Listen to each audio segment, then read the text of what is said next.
Bonjour à tous, ici Manga Fan. On se retrouve aujourd'hui pour une nouvelle manga review.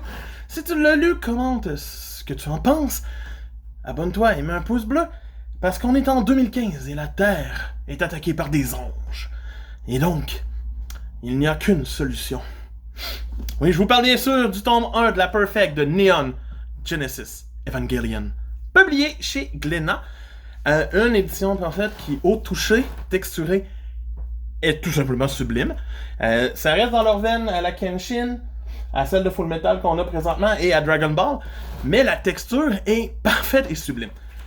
Donc, c'est ma première approche sur Evangelion, et ça parle de quoi? Ben, d'anges qui essaient de détruire l'humanité. Et un robot qui est contrôlé ici par notre héros, Shinji, qui va aider. Fait qu'au début, on rencontre notre protagoniste qui va avoir la vue sur un affrontement entre le Evangelion et un ange, et se rendre compte que la personne qui est dans l'Evangelion est totalement pétée dans le Eva, et il va décider de finalement y aller et se battre. C'est quand même long à démarrer, mais il va finir par le faire, et le combat en vaut totalement la peine. Les pages sont splendides, remplies d'action, ça arrête pas, ça fait boum boum bam bam papa, et j'adore ça. Mais je m'attendais à plus au début, ok? Ça, c'est le début du tome. On va avoir vraiment des beaux retournements, un beau combat, c'est vraiment bien mené entre un robot et un ange, qui est aussi un robot d'une certaine façon.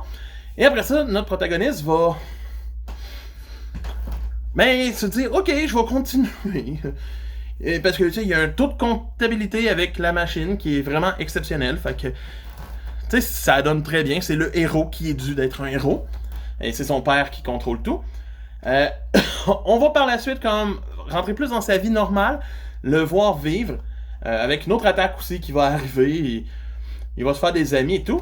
Les pages couleurs sont juste magnifiques, le papier est de qualité, et le tome en tant que tel m'a un peu déçu. Il y a des planches qui sont totalement sublimes, mais j'ai l'impression que ça va vite, mais qu'il se passe pas tant de choses en fait.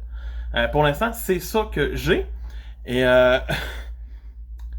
ça m'a laissé sur ma faim. J'espère que la suite est meilleure. Je sais que beaucoup de gens ont grandi avec Evangelion. Je n'ai pas grandi avec l'anime, avec les films, avec quoi que ce soit. C'est ma première expérience. Et pour moi, c'est un 6.5 sur 10. Donc, pas la meilleure chose que j'ai lue.